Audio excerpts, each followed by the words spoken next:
ఈ రోజు నుంచి ఆంధ్రప్రదేశ్ అసెంబ్లీ సమావేశాలు ప్రారంభమవుతూ ఉన్నాయి కదా. ఈ క్రమంలో విపక్ష వైఎస్ఆర్ కాంగ్రెస్ పార్టీ అధ్యక్షుడు జగన్మోహన్ రెడ్డి గారి నేతృత్వంలో నల్ల కండువాలు వేసుకొని రాష్ట్రంలో జరుగుతున్నటువంటి ప్రజాస్వామ్య వ్యతిరేక విధానాల మీద కొన్ని పేపర్లు, చిన్న ఫ్లెక్స్లు పట్టుకుంటారు కదా, పేపర్లు పట్టుకొని అసెంబ్లీ గేట్ దగ్గర లోపలికి వచ్చే ప్రయత్నం చేస్తే నిజంగానే పోలీసుల ఓవర్ యాక్షన్. అసలు ఆ పోలీస్కి ఏం పని? అసెంబ్లీ దగ్గరకు వెళ్ళడం, లోపలికి వెళ్ళినప్పుడు ఆ సిబ్బందులు లోపల ప్రదర్శించడం, పేపర్లు పట్టుకోవడం ఎప్పుడైనా జరిగేదే. మరి పోలీస్ గేట్ దగ్గరే జగన్మోహన్ రెడ్డి గారు వాళ్ళ ఎమ్మెల్యేల వాళ్ళ చేతిలో ఉన్నటువంటి ఆ పేపర్లు పట్టుకొని చించేసే కార్యక్రమం, చాలా ఓవర్ యాక్షన్. దీని మీద వైసీపీ అధినేత వైఎస్ జగన్మోహన్ రెడ్డి గారు చాలా తీవ్రంగా స్పందించారు. ఒక రకంగా చెప్పాలి అంటే ఒక వింటేజ్ జగన్ మళ్ళీ బయటకు వచ్చినట్లే అనిపించింది. ఒక వింటేజ్ జగన్ లాగా అనిపించారు. చాలా తీవ్రంగా స్పందించారు జగన్. ఆడ ఉన్నటువంటి బహుశా ఇన్స్పెక్టరు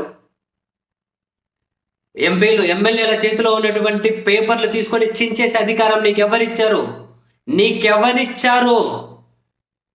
మధుసూదన్ రావు గుర్తుపెట్టుకో, ఎల్లకాలం ఇలాగే ఉండదు పరిస్థితి. నీ నీ నెత్తి మీద ఉన్న టోపీలో 3 సింహాల అర్థం ఏంటో తెలుసా? ప్రజాస్వామ్యాన్ని కాపాడమని అని చెప్పి చాలా గద్గద స్వరంతో, చాలా హై పిచ్ వాయిస్ తోటి, చాలా కాన్ఫిడెంట్గా జగన్మోహన్ రెడ్డి గారు కంప్లీట్గా ఒక వింటేజ్ జగన్.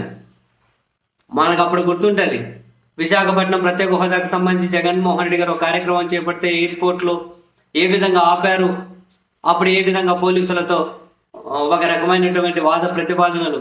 సో ఇప్పుడు అసెంబ్లీ లోపల వాడివేడిగా ఉంటుందంటే అసెంబ్లీ గేటు దగ్గర నుంచే మొదలెట్టారు.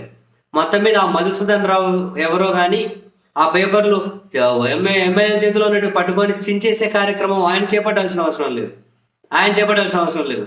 సో జగన్మోహన్ రెడ్డి గారు చాలా సీరియస్గా స్పందించారు. అసలు నీకు అధికారం ఎవడిచ్చాడు నీకు అధికారం? మధుసూదన్ రావు గుర్తుపెట్టుకో, ఎల్లకాలం పరిస్థితి ఇలాగే ఉండదు అని చెప్పి చాలా చాలా తీవ్రంగా జగన్మోహన్ రెడ్డి గారు స్పందించారు.